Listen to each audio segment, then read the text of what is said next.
And we are live. I want to thank everyone for tuning in. It's been a couple weeks since I've gone live. Not this past week, but the week before that.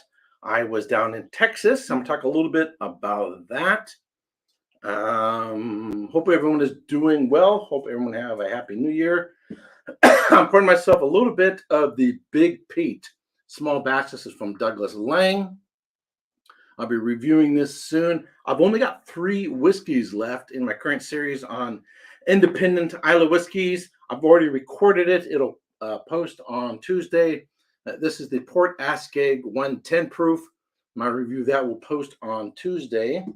And then my last 2 for this particular series will be this Big Pete and then this the Big Smoke, 60% ABV. That's a wowzer. Alrighty. Whiskey Lover Society, thanks for tuning in. Mr. Great Shot, thanks for tuning in. Fernando, thanks for tuning in. Dirty Dog.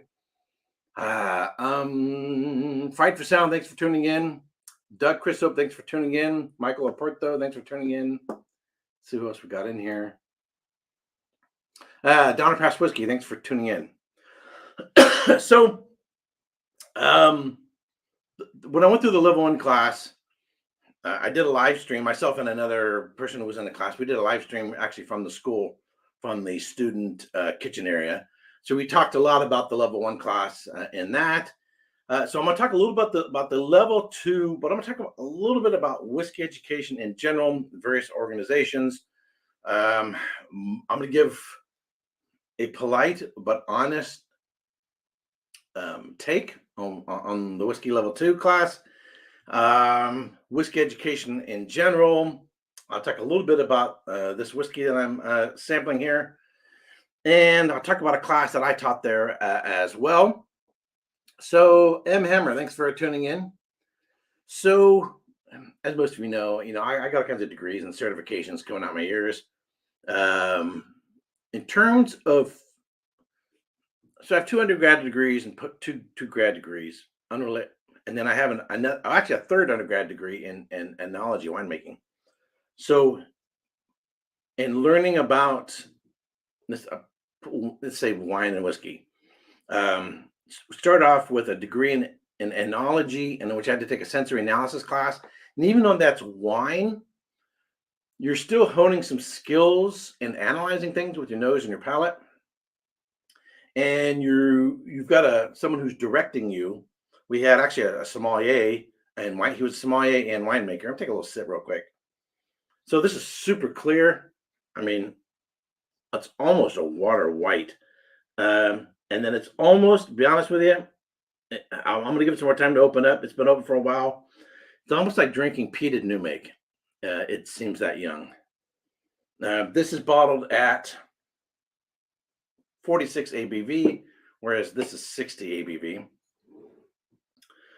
So, but you're learning to pay attention, even though you're analyzing. I was analyzing wines. You're learning to hone your smelling, your tasting, and making correlations between what you see, smell, and taste, and everything else. Whether it's fruits, flowers, spice, earth, you name it. So that's those skills and that discipline or that pattern of aroma and smell recognition started actually in studying to make wines. And in studying to make wines, you have to do, in a sensory analysis, you have to smell wines, not just in making of quality wines, but flawed wines, so that when you detect a certain flaw, or first of all, do you notice it? They don't tell you if this is a flawed wine. What is it? You have wines, and you're supposed to figure out which ones are flawed. And then you figure out not only which one of these are flawed. By the way, flawed, I don't mean you just don't like it. There's a difference between I don't care for this type of wine, I don't care for this type of whiskey, and a technical flaw. There's something wrong with it. Whether it's a chemical issue, something's out of balance, it wasn't made right, something went wrong with the fermentation, or in distillation, or you had a bad cask, or you had a bad cork, or whatever. So, and I would say the instructor I had when I went back to college to study wine and doing sensory analysis, I think he was really, really, really good instructor. And we also took classes with him, in which we were doing analysis, learning about wines around the world. None of those would be flawed. Take a sip. Mm, mm.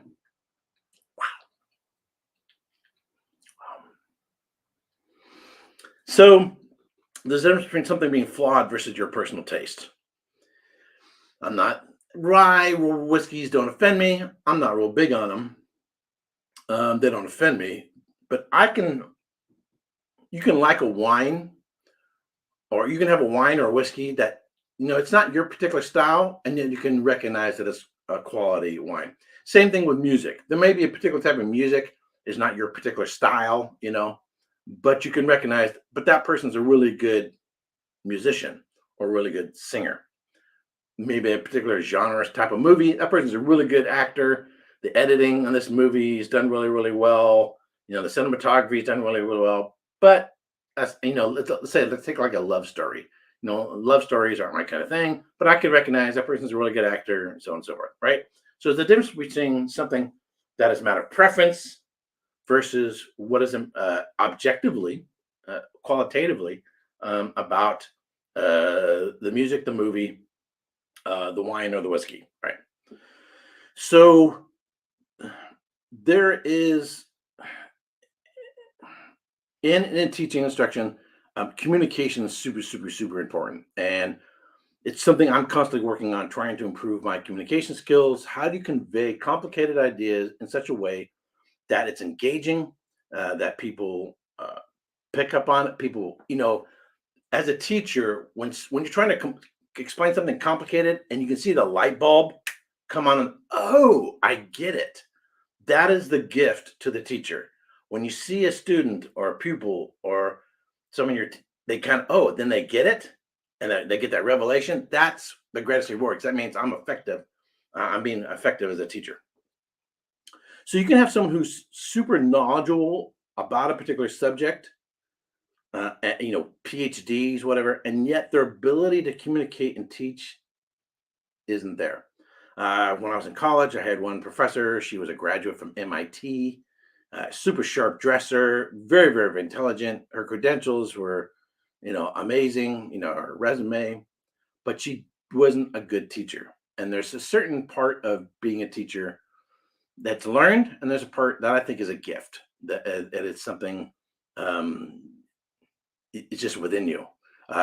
Teaching and communications, and literature and writing, it tends to run in my family. We're not mathematicians, we're communicators, we're educators, we're teachers. And yet, even a gift or a talent has to be honed and improved upon. So that's what I'm constantly trying to seek to do. Not only improve my knowledge and understanding of wines, whiskeys, and anything else that I'm paying attention to, but learn to be a better communicator and communicate in such a way that's engaging, that people want to listen to you, and that you communicate well. That includes voice, enunciation, pausing, eye contact, hand gestures, the whole 9 yards. Editing. I've changed my editing styles in order to be a better communicator. So, in terms of wine or whiskey, beverage education started with going back to college, studying enology. Then I learned about the Wine Spirit Educational Trust, or the WSET. Went and studied for that, and the type of instruction, the way they would teach in WSET is very much, um, particular platform, that every teacher is going to do things exactly the same and do it the WSET way. There's not a lot of, you're not going to find a lot of variety in how teachers communicate in WSET. This is the way they do it. I did the first level 2 and 3 with the WSET.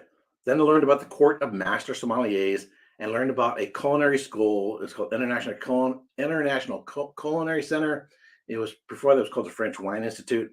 Went and studied there for 18 weeks, 3 nights a week, 3 to 4 hours a night, with 3 master sommeliers. And there I had probably the best instructors on how to analyze, and the best mentors and guidance and walking through a wine, and they could do it with whiskeys as well, I'm sure, and go boom, boom, boom. Here's how to navigate what you're smelling, seeing, smelling, and tasting, and going in the direction, and then understanding how it was made, where it was made, and so on and so forth. Coming from that over into whiskey and spirits, um, it's not exactly the same. It's not a cut and paste from wines over to whiskeys. I had to make some adjustments. Even the mental approach to things is a little different, but there were some basic skills that are in bringing over. Um, and the Wine Spirit Educational Trust also had a section on spirits. In fact, how I got into whiskey, most you probably already know this. I was studying for the WSET diploma. One of the units was on spirits. Got introduced to the Macallan 12, and boom, that's what sparked my journey going into the whiskey. The book studies, the lectures, the information from the WSET was good. Instruction was okay. In comparing the WSET with the quartermaster sommeliers, I have never liked the WSET approach to analyzing wines or spirits. And yet the WSET diploma was the gateway to get into the Master of Wine program, the Institute of Masters of Wine. You have Master Sommeliers and Masters of Wine. Masters of Wine are more academic. They're the ones that write all the books. And they don't do, they're more on the business side as well as the academia, but they don't do service. Obviously, sommeliers, Master Sommeliers is geared towards restaurants. And there's a lot of overlap between the two. But I've heard there's only four, at least that I know, four masters of wine who are also master sommeliers. One of them, Doug Frost, who I've learned from, he said, really, in terms of blind tasting, do it the quartermaster sommeliers way. Learn from them. That's who you want to learn from. All right. So WSET has its pros and cons and strengths. Learning from master sommeliers was a great benefit. The classroom's instruction was okay.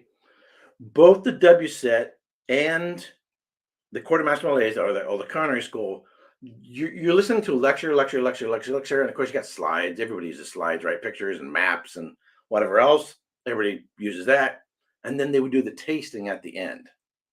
So now you've listened to all the lectures for an hour or whatever, and now you're going to taste a bunch of wines. One of the things I like about the marketing school is they don't do that. And I taught a class there. The third day there, I taught a class there, and I decided I wasn't going to do that either. For students just to sit there, and listen to you for an hour, and then you do some tastings, keep them engaged, and at least they're smelling. Not that you don't want them to drink it all while you're talking, at least so that they are free to do something while they're listening to you, like you guys are right now.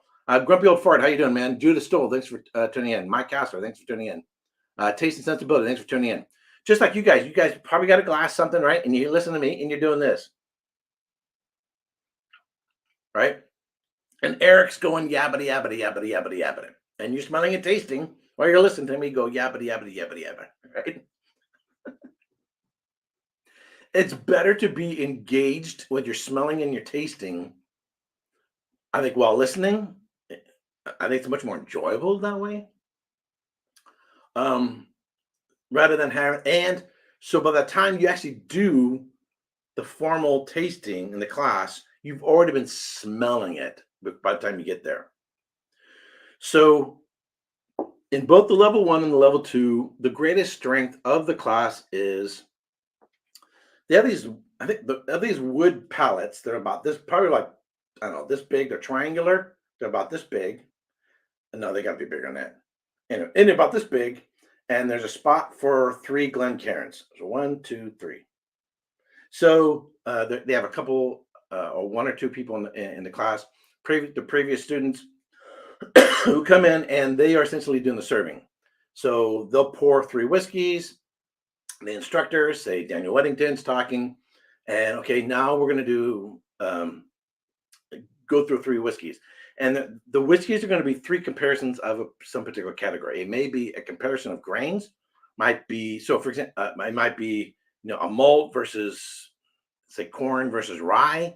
It may be comparing ABVs, which one's higher to get used to. Okay, figuring out which one's higher, and or it might be different ages. So there's going to be different types of comparisons. And so if you're paying attention to, okay, the comparison for this particular tasting is ABVs. So as you're smelling and tasting it, focus on which one do you think, and you take your notes, which one do you think is the highest ABV? Or can you identify the, sorry, I just have allergies.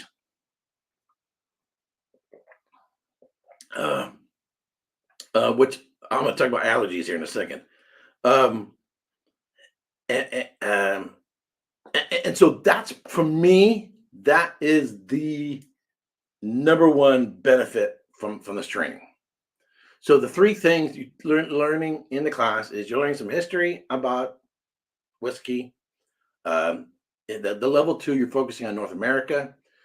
You're learning a little bit about production, but not a whole lot. They don't get into production. Daniel Weddington says, if you want to learn production, I can recommend you go to some other school. You can go to Edinburgh Whiskey Academy.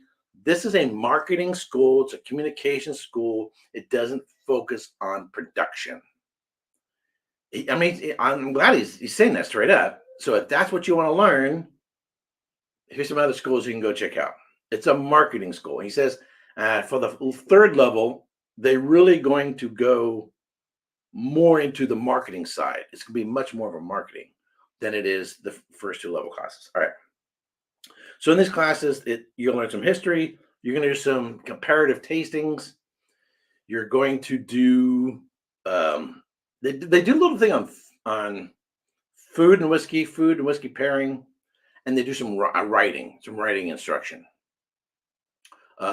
which is part of communication, right? Which is marketing, on how to write well and how to write engagingly, convincingly particularly about whiskey. So before I did these 2 classes, I did one of these regular marketing classes called Magical Worlds, which was an absolutely fantastic class. Right. So that's the basic structure of the class. You learn history, you're doing comparative tasting, food and whiskey pairing, and writing. So that's basically the overall of the content of the class.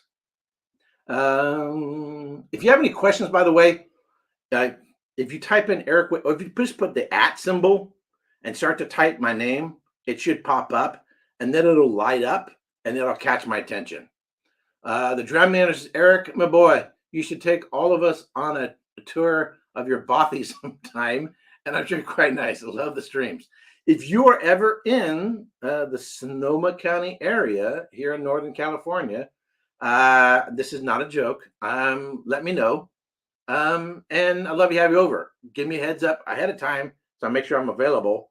But I would more than welcome any of you over to drink some whiskeys with me.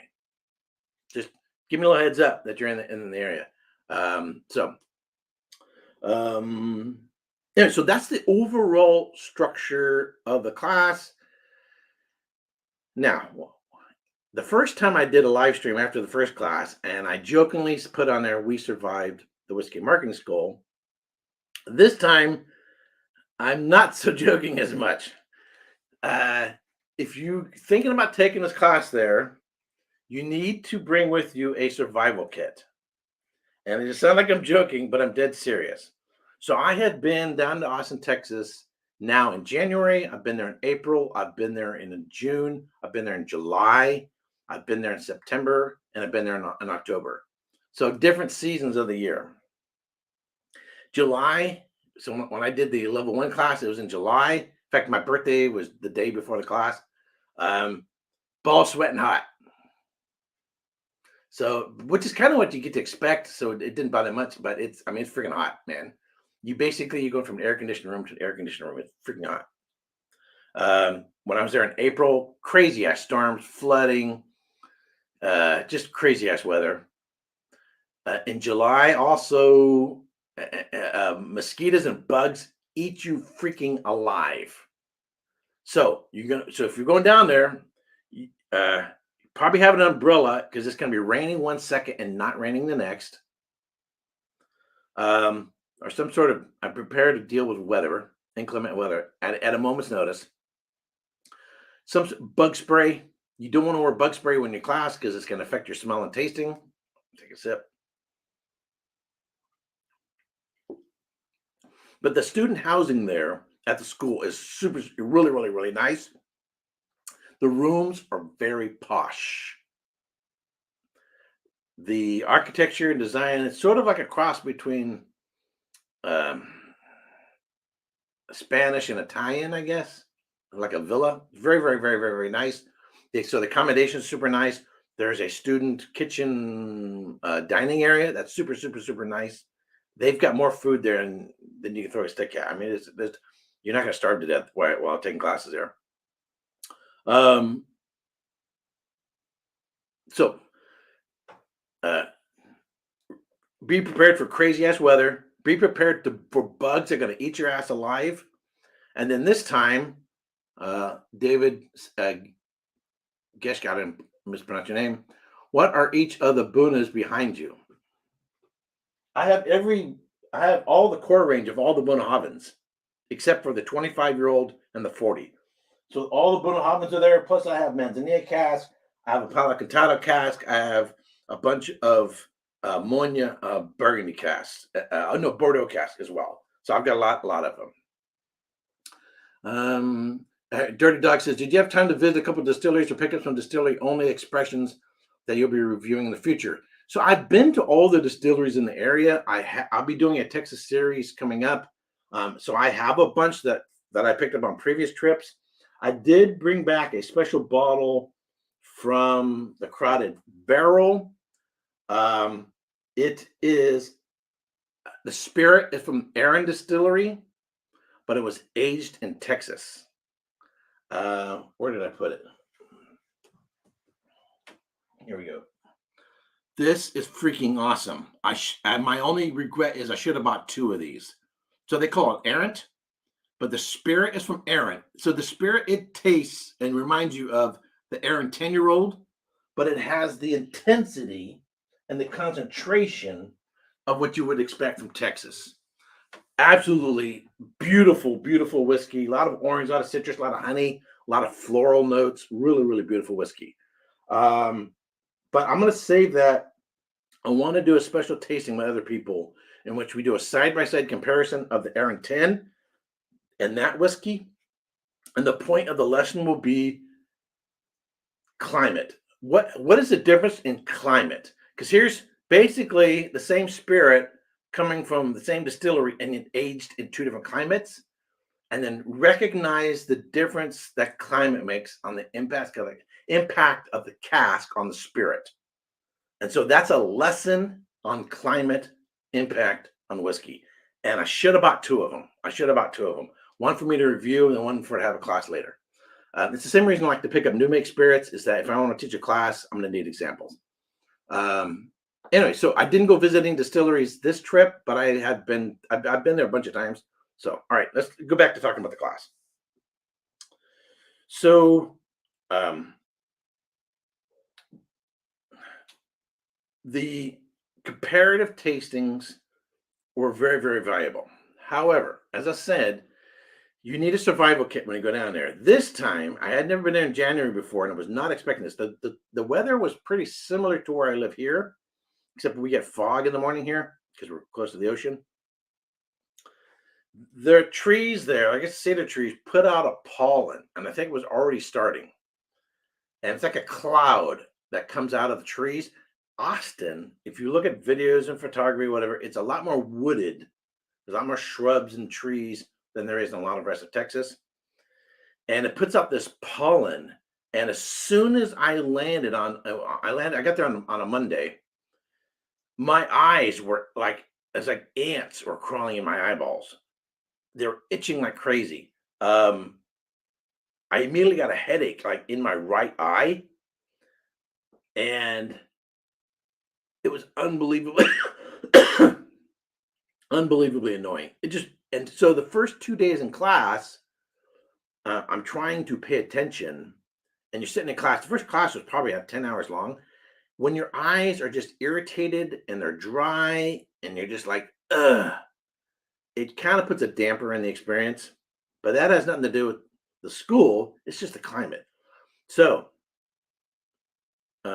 if you know that you have potential for allergies, take whatever allergy medicine that you normally would take during allergy season, start taking it several days before you go down there.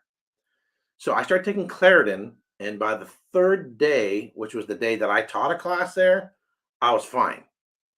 I also started using eye drops. I was fine. So bring with you a kit. You're going to want some sort of bug spray or bug lotion, something to keep bugs off you. Particularly if you're in the spring or summertime, you're going to want allergy medicine and eye drops, and probably some Aleve and some headache medicine before you go down there. I'm just saying.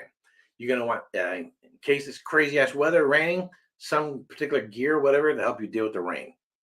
So if you're going to survive the crazy ass weather, the bugs, and all the rest of that crap, when you're in your room, take your shoes off and hang up on the really nice fancy beds. The beds are really high off the floor, and I think it's done intentionally to help keep critters out of your bed, scorpions, that kind of thing. In fact, the bed have like these little step stools to get up on the bed. I could get on it without it, but there's a step stool thing. I think it's to keep critters out of your bed or help. You're going to want to hang your shoes up on top of something, put them somewhere, and shake them out before you put them on, because there are scorpions in there. Not this time, but the previous time that I was down there, we were down in the vault. They record the whiskey vault and stuff. And there was a scorpion on the wall. Oh, this was at the Bastards. This is after the Bastards Ball. A bunch of us whiskey tubers were hanging out in there, and there was a scorpion on the wall. Just a little guy. So, hey, it's something to be. Now, if you live in Texas, you're used to all that kind of crap. You know it. But if you're coming from California or someplace where we don't have those issues, you don't have the mindset for it. So, Austin, Texas, a nice place to visit. I don't want to live there. Sorry.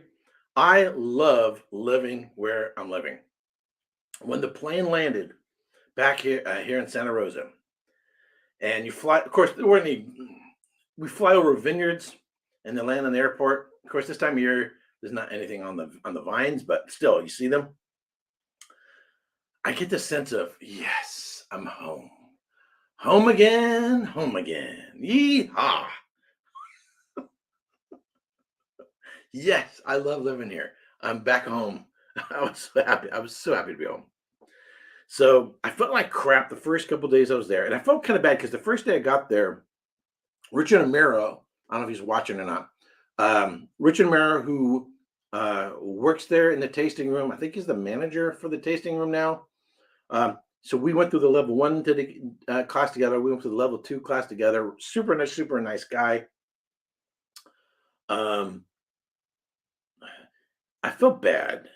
So when I arrived, he texted me, what are your plans for dinner? And I didn't have any plans for dinner. So he brought some Hungarian goulash that he made, some food, which was very good. But the idea is we'd have dinner together and hang out and chat and pal around and stuff. But I felt like crap.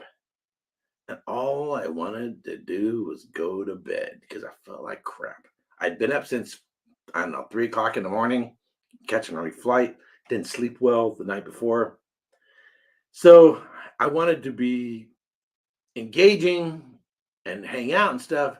But when you feel like crap, you feel like crap, and you got to go to bed. So I felt kind of bad about that. But, what are you going to do? So this experience of feeling like crap while you got instruction, I've had this before.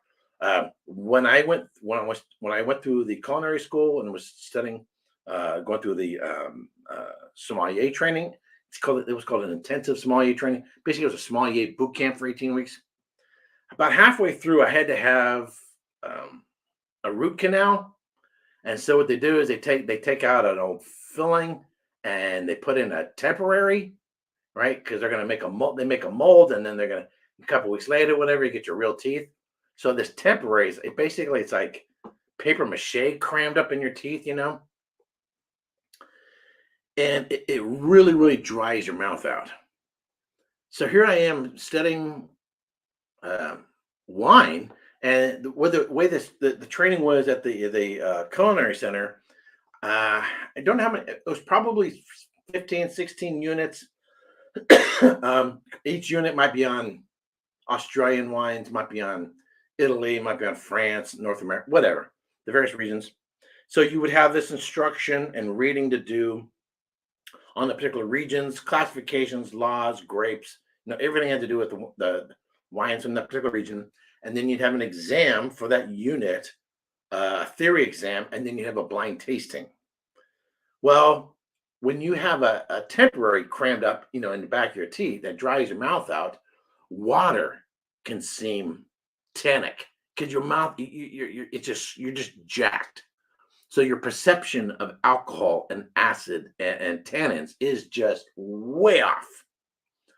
And it kind of affects your taste.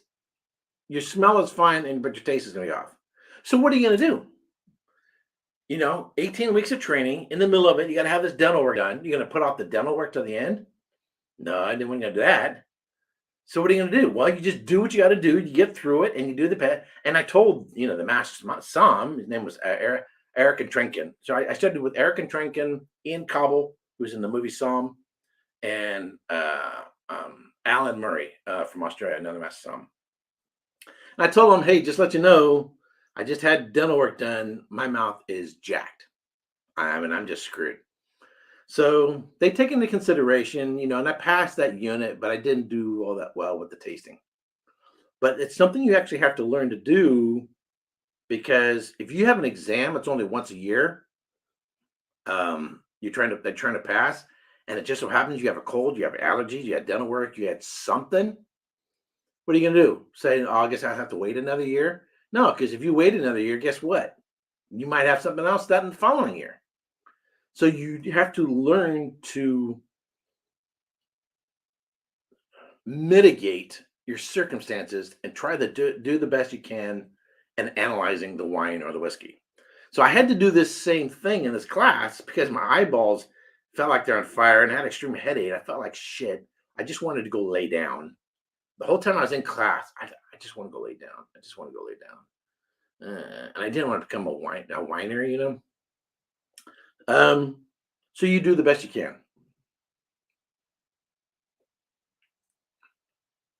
And because a big part of sensory analysis is psychological, it's mental focus, it's discipline, not just a matter of familiarity, but how control are you of your perceptions and able to make judgments given the circumstance. So to do your best you can. So if you had dental work done, in fact, Eric and Trenkin, he's a master mind. He said he had also had one time he was taking a test and he had dental work done. And basically, you learn to smell and taste things retronasally, because after you smell, after you swallow, you can still smell things as things come back up. If you watch the video, I mentioned this in the video, what whiskey snobs don't want you to know. Daniel, Rex, and myself did on the Whiskey Tribe channel, and I made a comment about this, and Rex says, so Rex go, pro tip, just learn to throw up in your mouth a little bit. Well, you don't want to do that, but but the ability to sense things in the follow through is part of it. So when you are challenged because of dental work or cold or allergies, you know what? Learn from it. Learn to do well in it. So, given that, we had, I think it was either 11 or 12, I think it was 12 tastings in 2 days. 12 tastings of 3 glasses at a time. So 36 glasses, if I recall correctly. And so it's 36 glasses in 2 days on these little triangular wood pieces. Prescription bourbon. Congrats, WMS level 2 and 14 cups. subs. Thank you very much. Yeah, it's coincidence that I'm doing this and I also hit the 14,000 subs. Um, by the way, I thought about doing this live stream immediately after taking the class, but I wanted some time to think about it and analyze it because I was coming off of it, off the experience of gone through experience with shitty allergies. So I wanted some more time to think about it, um, and not just base my perception of the class based on how I felt, because I felt like crap because of the allergies. So I just didn't want that to affect my perception of the class. You know what I mean? So given that, in the 12 tastings we had of 3 samples each, I think I was able to identify everything correctly except for twice. One was which one is the oldest, so age perception. Again, these are all North American whiskeys, so bourbons, ryes, and single malts. And the one I didn't get right this one time is because it was a Canadian whiskey, and it didn't seem that old. And then Daniel explained it's because, and of all the whiskey countries and regions, I haven't spent a whole lot of time studying Canada, so it makes sense I would miss a Canadian. Because they use casks until they fall apart, the result is they have spirit spending years on basically a neutral cask. It's not extracting anything. And so the result is the age, or your perception of age of the whiskey, is not going to be as it would if you were evaluating some other region, because they just use dead casks. And you think, why in the hell would they want to do that? I don't know. Talk to the Canadians. That was one of them. The other one, there was one other one, and also had to do with age. I don't remember what the reason was. I don't remember. There was another one that I missed, and it had to do with age. And it had to do with this weird. I wish Daniel was here. I'd ask him because I'm sure he would remember. I'm sorry. I'm not going to drive myself crazy over it. So that, for me, that's the most valuable thing, is doing these guided tastings and comparative tastings. And I think the instruction on that, and Daniel's really, really, really good at that. So you go through 3 spirits, and then they bring up the bottles and they say, boom, this is what you had. The writing part of the class and the food and whiskey pairing of the class, I'm not real big on. First of all, food and whiskey pairing, yeah, it can be done. But for me, when I think food and beverage pairing, it's an alcoholic beverage, I'm a wine som. I think of wine. If I'm having steak, I know Nick Offerman likes to have Lagavulin with his steak. No, I want a Bordeaux. I want a Cabernet Sauvignon. When I'm having Asian food, Indian food, I want an off-dry Riesling. When I'm having, whatever, I'm thinking wines. I had wine with lunch today. I had some chicken and potatoes. I had a Chardonnay with it, California Chardonnay. To me, other than chocolate, now chocolate and whiskey is freaking awesome. I was given some chocolates at Christmas time. I don't buy chocolate. I don't buy ice cream. I don't buy cake, because if I have it in the house, I'll eat it. But I was given some chocolates at Christmas time, and I really, really, really, really, really been enjoying them with peated whiskeys. Peated whiskey and chocolate is a match made in heaven. Okay. But other than that, I'm sorry. I'm not into it. I'm just not into it. So the food and whiskey pairing thing, and I was not into it. I did my best at it. I tried to appreciate what they were trying to get across. It ain't happening. What restaurant are you going to go to and they're having food and whiskey pairings? What restaurant are you going to go to and they're going to give you a whiskey list along with your food menu? It ain't happening. All right. Okay. I'm not saying it can't be done. I'm just saying, yeah. The writing parting of it, um, I'm not real thrilled with the instruction on writing. Um, I'm just not. I'm not saying the instructor isn't a good writer. I'm sure he is. I'm sure he's a phenomenal writer. He's a phenomenal writer and does very, very well in writing for marketing ads and so forth. But I wasn't thrilled with it. I didn't like the instructional style. I felt uncomfortable in the way in which the instructor engages with the students. I'm going to leave it at that. I'm going to leave it at that. Um, I do a shit ton of writing. Um, I do a lot of writing. I mean, I've written master's thesis, doctor's thesis. Most of my, I know how to write. But I'm obviously I'm not a writer for writing marketing ads and advertisements and that kind of thing. I get that, but anyhow, so that part of the class, I didn't care for it. It wasn't my thing. Um, and it's just my perception, and someone could be totally disagree with me. Um,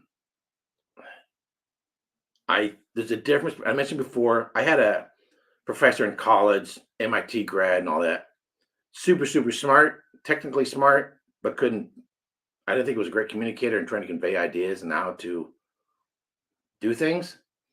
And I'm not alone in this.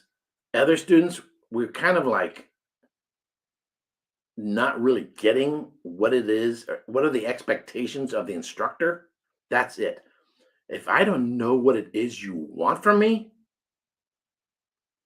then is it on me or is it on you? And if what you're asking your students to do isn't clear, and they aren't giving clear examples as to how they want things done, I'm not a freaking Vulcan. I can't read your freaking mind. I don't know. And I wasn't the only person in class who was having that challenge. All right, that's it. I'm not gonna say any more about that. That's all I got to say about that. Um, mm, mm, mm, mm, mm. All right. So it really comes down to then, would I recommend someone else take this class? When I went through the culinary school, Grumpy Old Fart says, did you have any blind tasting with opaque glasses? Not with opaque glasses. So you're given a category. Okay, these three whiskeys, this is a comparison of ABV. This is a comparison of grains. This is a comparison of age. So you're given a general category, what you're supposed to be figuring out. But they don't use opaque glasses. They use clear glasses. I don't think opaque glasses are absolutely necessary. I have them. I use them on occasion, but I don't think that would have made a difference. They're kind of an oddity. I just use the regular Glencairns is fine. Losing my train of thought. So would I recommend these classes? When I went through the culinary school and was studying for become a certified sommelier, there were people in the class who were already working in the industry, working in a restaurant. There are people in the class who were working in wineries. There was a guy, we became really good friends. He owned a winery. Unfortunately, he's since then passed away. Someone I met in class, we became really good friends, and then he later died of cancer. There was a doctor in the class. So some of the people were in the class because they're going to work in the trade. Some of the people who work in the class just because they want to learn about wine or they just want to learn about whiskey. I would say, particularly for the level one, there's a lot of people in the class that are not planning on working in the trade. They just want to learn about whiskey. And perfectly honest, let's be honest, if the whiskey tribe and the whiskey vault did not exist, they would not be taking this class. Daniel and Rex have done a really great job in building a community, of building a tribe,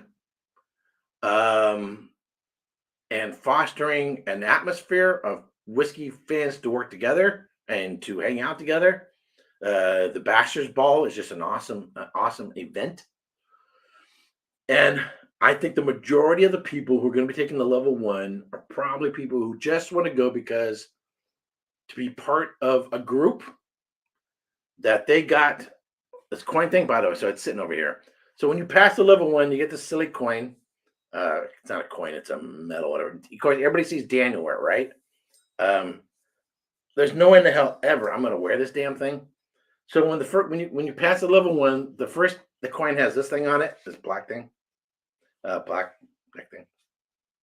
When you pass the level two, it has this braided thing. They used to use metal, which I have held them. It's unbelievably heavy. They got rid of that. Now they have this woven material, so it's softer on the neck and not as heavy. And then when you pass the level three, there's like some different kind of star thingy that goes in between here. Anyway, I'm never gonna wear this thing. It looks ridiculous, and it's supposed to look ridiculous because if you can be a whiskey snob while wearing that thing, then you got issues, and that's the point of it. So I think most people who are going to go through that are going to be because they want to be part of a group of people who have had this shared experience in being able to learn from Daniel Whittington, who is on the Whiskey Vault. And that's really the reason why they're going through it. And most people who do the level one don't go on to any of the other levels. There is nothing wrong with that. When I went through the training for to become a certified sommelier, we had a medical doctor in the class.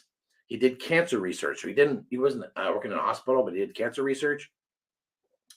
And he said he was kind of burned out from his job, and wanted to focus and learn more about this thing he loves, which is wine. The guy was really cool. He was actually from Alsace, France. And his name was Pierre. There's nothing wrong. There's kind of people who are going to want to do it just because they want to learn it. They want to learn whiskey. They want to learn about wine. They want to learn whatever it is. There are people who take astronomy classes just because they like going outside looking at the stars when they go camping or whatever, and they want to learn about stars. So when they're out camping or going out for a walk and looking up the sky, they know what they're looking at. They don't want to be an astronomer. They just want to learn about the sky. So that's perfectly legit. And so if you want to just learn about whiskey, be part of the experience, be there at the school. The school campus is it's a very unique design, architecture. Everywhere you look, there's something just interesting to look at. The accommodations, I said, are very posh, are very, very, very, very nice. Of course, you're going to meet Daniel Whittington. And so it's a cool thing. It's a cool experience as well as learning about whiskey. So there's going to be a lot of people who are going to want to do that. If that's why you want to go, then go for it. I think you'll enjoy it.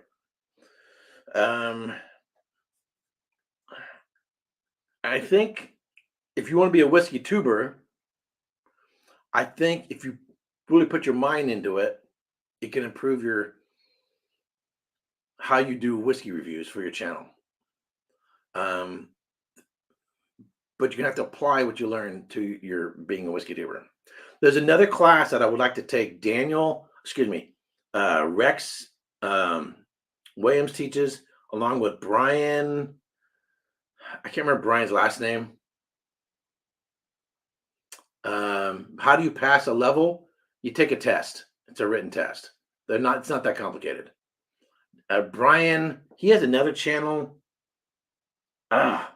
He's been showed up and he shows up every once in a while. He lives in the neighborhood. He's a magician. If you guys know his name, someone put it on there. Brian, his name's slipping my mind. Anyway, so Brian and Rex teach a class on videography and how to build a community with video. And that's a class I would like to take. So whenever it comes around, I got to keep my eyes open for it. If I can take that class, so I can improve my videos for my channel and improve my interaction with the people in the community and all that. So that's another class I would like to take down there. Now, by the third day, the Claritin had kicked in. The eye drops, were finally working. Brushwood, yes, John McElwain. Yeah, Brian Brushwood. Thank you, Brian Brushwood. I've met Brian, bumped into Brian a few times. Seems like a real nice guy. Lost my track. Oh, but so by the third day, the Claritin is kicked in, the eye drops are working, and I felt fine. Now the funny thing is, in both after the first level 1 class and the level 2 class, I taught a class on sherry and sherry cask whiskeys. I did a whole series here on my channel, but it's much more in depth in class, and you get to taste sherries and then taste a number of different whiskeys aged in the very sherry cask. So we did for the whiskeys, we did the Tomatin Fino cask. We did Glenkinchie Amontillado. We did the Glendronach Allardyce, which is 100% Oloroso. We did the Navazos Palazzi Spanish whiskey aged in Palo Cantado. And we did a Bunnahabhain, which was my whiskey of the year, the Bunnahabhain Palo Cantado cask, which is like a $500 bottle. I've got another one sitting over here, so I bought 2 of them. So that class went really, really, really, really well. And you, Eric, yeah, your class, of course, you're going to say your class went really well. No, I'm just saying it went really well. The funny thing is at the finish of the level 1 class, well, everybody's like celebrating, yay, class is over, we passed, da da da da. I still had this anticipation that I had something still to do the next day that I wanted to do well. And so I didn't feel that elation of being done until my class was over, because I really want the class to go well. And so I'm still mentally not relieved yet because of my class. So the first class I taught went well. We had a Laphroaig Fino cask, which wasn't a bad whiskey, but I don't think it was the best representative for a Fino cask. The rest of the whiskeys were good. Everything went well, but you're always going to learn. You're always going to improve. You can always do better. No matter how many times you've done something, you're always going to do better. And one of my takeaways from the first time I taught is how to divide up the sections of the class with intermittent tastings. So I would cover maybe sherry history. Boom. Okay. Now let's go through the Fino sherry. So I had everybody had their glasses in front of them, other Fino in wine glasses. And then everybody had like a coaster covering up the wine glasses, so it wasn't, totally aerating in the room. And so, okay, here's when I would come to maybe about 20, there's like 60 to 70 slides. I turned to about 20 slides. Okay, let's do the Fino. We'd talk about what is Fino. We'd smell, we'd taste, and I would, what are you getting? So what are you getting? So what are you getting? What are you getting? What are you getting? And then talk about why that wine smells and tastes the way it is based on the grapes and production. So they understand not just how it smells and tastes, but why does it smell like this? Why is it like that? And then I'd cover another segment on I'd talk about production. Okay, now let's do the Amontillado. So I broke down the different parts of the class on sherry with different segments in which we would actually go through a sherry. Did that for like 2 hours. I think 2 hours. Then we took a little break. And then we came back. So everybody still has their wine glasses with sherry in it. And now we're going to do the whiskeys.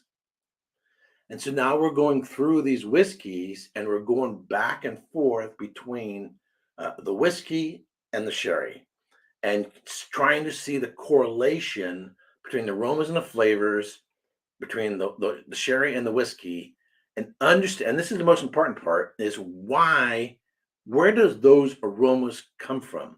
Where does that bitterness come from? It's something. Where does that almond character come from? Where does and understand? If you understand once you understand production, then you understand where it's coming from in the sherry, and you understand where it's coming from in the whiskey.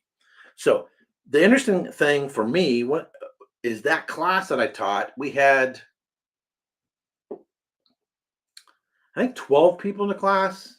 I could be wrong. I'm trying to remember how many people were in the class. It might have been less than that. Might have been 10. I don't remember.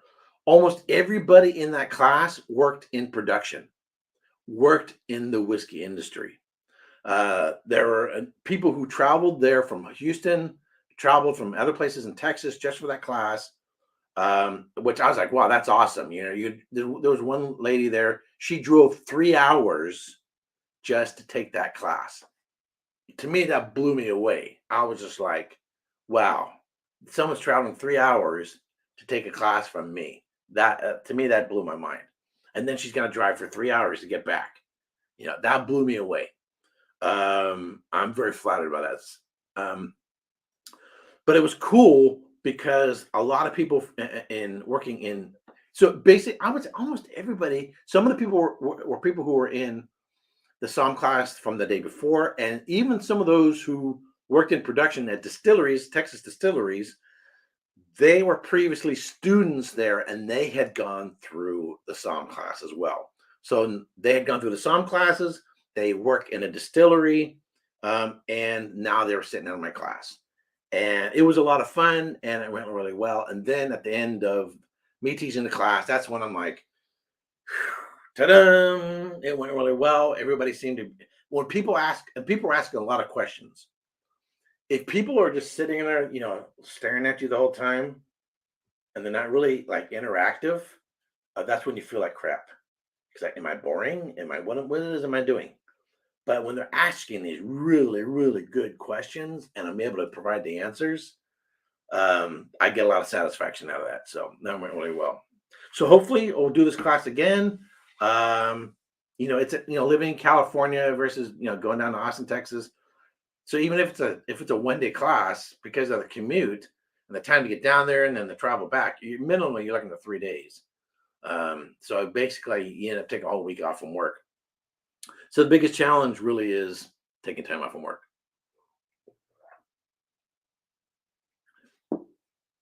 So what do I think about this?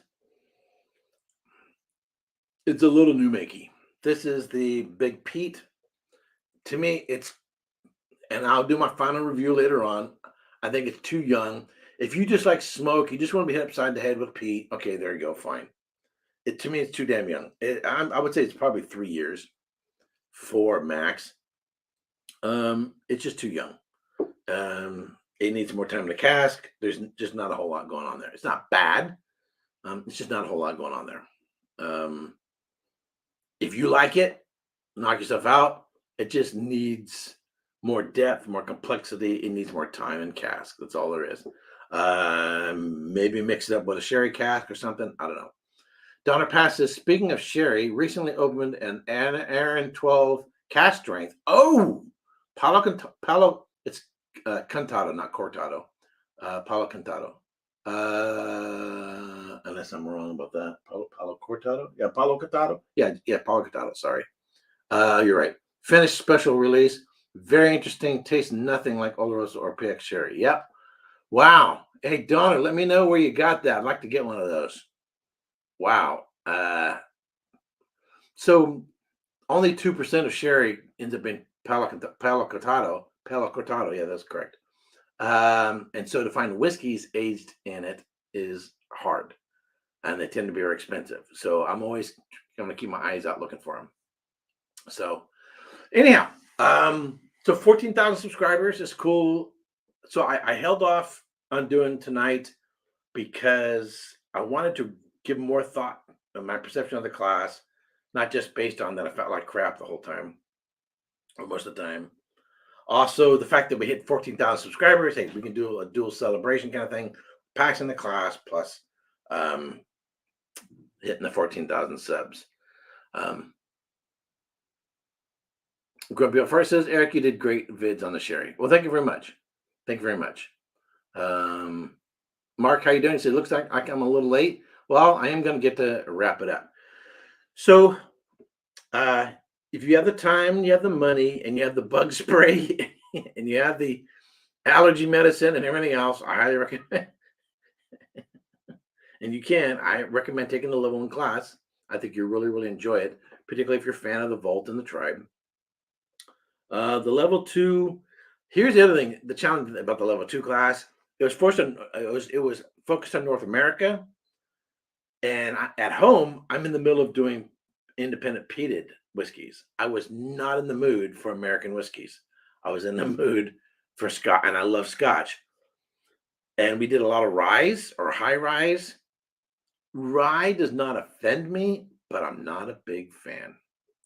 And Daniel said the same thing. He says the main reason his experience with ryes is because of the channel, because of the YouTube channel. But I'm never like, I'm gonna have some rye. It doesn't offend me, but a bourbon with a little bit of rye in it, maybe a little higher rye, if you get the spicy character, that's fine. But I'm just not there was one particular whiskey, I think it was a Canadian. Basically, I felt like I was sucking on a Christmas tree. I just wasn't my thing. Oh, whiskey blender Fraley. Nancy Fraley's in the room. How you doing, Eric? I've been meaning to pop in here lately. I have to go back and watch the beginning of this episode. Congrats on surviving the level 2. Well, thank you very much. Thank you very much. I was at Willoughby's. By the way, I live in the wine country now. I live off the Santa Rosa Wine Trail. I live Sonoma Wine Trail. I live right down the road from St. Francis Winery up here in Sonoma County, Santa Rosa area. If you're ever out here in the wine country and you want to pop in and say hello, let me know. We can go hit wineries or whatever. But thank you very much. So I was in Willoughby's today in Santa Rosa. It's a pretty good wine shop and whiskeys there.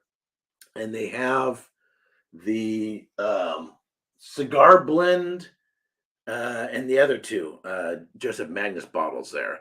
So I'm not sure what bottling it is. I think it might be the most current release. So I know they tend to disappear pretty quick. And they were going for, I'm gonna say like $275. So yeah. I'm in Sonoma. Now. And I love it here. I love it here. I don't play golf, but I got a golf course in my backyard.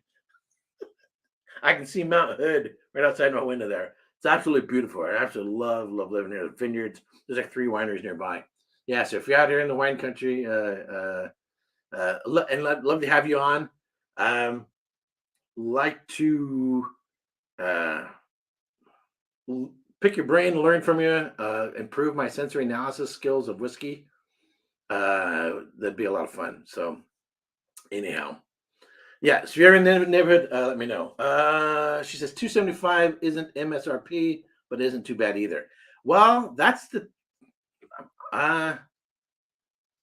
cheapest I've ever seen them for is $175. I have to go back and check. I don't trust my memory on that. But yeah, they even at those prices, they tend to just disappear. I mean, they're such great whiskeys. Yeah, probably. I know I'm an hour and a half from San Francisco, but of course you have another bridge to go over to get here from Berkeley. But yeah. Chad says you have me in wine country. Yeah, so now the mustard season. I start talking about wine. The mustard season's kicking in. I've already seen. I have vineyards outside my office.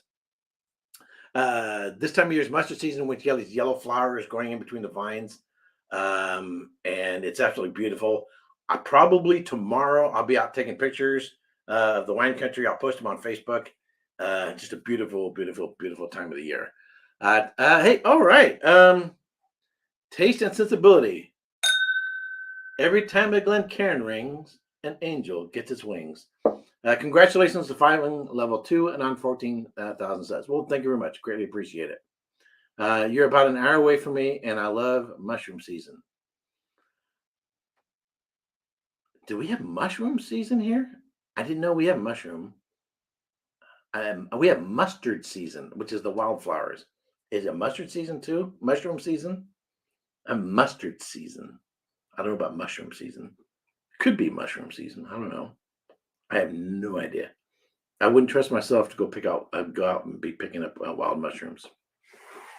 Anyhow, so later on, if someone's watching us on the replay, if you have any comments, if you have any questions about the class, um, it's not an inexpensive class. Level one is $4,000. I understand that. Once you've taken one class there, the next class, whatever you take there, you get half off. So the level two is like $2,000. I know that's expensive. $4,000 you can buy a lot of whiskey. $4,000 you can take a trip to Scotland. I get it. I get it. A lot of people are gonna scoff at that, and I totally, totally, totally get that. I totally get that. I already did a whole video on the economics and comparing marketing classes, and these classes are in the same ballpark as other marketing classes that are taught out there, and yet the combinations are better than anything you'll get out there in any kind of marketing class. And you talk to anybody who's in marketing and what marketing classes go for, they're going to back me up on this. And you're going to have better combinations, and you taste real nice whiskeys. So I know it seems expensive and everybody cringes at that, but the reality is I did a whole video on, just Google it, on the cost. So if the title of the video is something like $4,000 for a whiskey marketing class or something like that, it's the title of the video. Check it out. So, oops, I thought you said mushroom. No, not mushroom. Mustard, the wildflowers, the yellow wildflowers. So this time of yeah, there's mushrooms growing out there with the vines. No, so this time of year, obviously the grapes are gone, the leaves are gone, and they trim back. They prune the vines back for the next season. And in the meantime, wildflowers, particularly since all the rain we've been getting, we've got a lot of rain. Thank you, Lord, for this. And so now, now we're having sunshine. It's like 73 degrees today with the sunshine coming out and all the rain we've had. Wildflowers are just like kaboom. There's one vineyard down here I drove by today, and they have those little orange poppies. Not the California poppies, but the smaller ones. The vineyards are just covered in these little orange poppies. It's real pretty, really, really pretty. Anyway, beautiful time of the year to be out here in the wine country. All right, so I'm going to wrap this up. I want to thank everyone for tuning in. If you haven't already, give this video a thumbs up. Again, if you have any questions, if you have any comments, leave them down below. I think I've tried as much as possible to give what I think is a fair assessment of the class, its pros and cons, strengths and weaknesses. Eventually, one of these days, I would like to teach classes, and I will take some things I learned from WSET and how they do things. I will take some things from the Master Sommeliers and how they do things, and I'll incorporate that. I will take things from these classes, and incorporate that. I'll take things that I learned from the Edinburgh Whiskey Academy, how they do things, take the best of all these various schools, and then incorporate into what I think is a really good program for studying whiskey. So figuring out a venue and how I would do this, that'll come down the road, but eventually that's my goal, is to do something like that on the slide. All right. A good terrier for the area is the Sonoma Botanical Garden. It's near you. Oh, I'll check that out. All right. Thanks a lot. All right. So hope everybody has a great time for the rest of the weekend. Until next time, Slanjiva.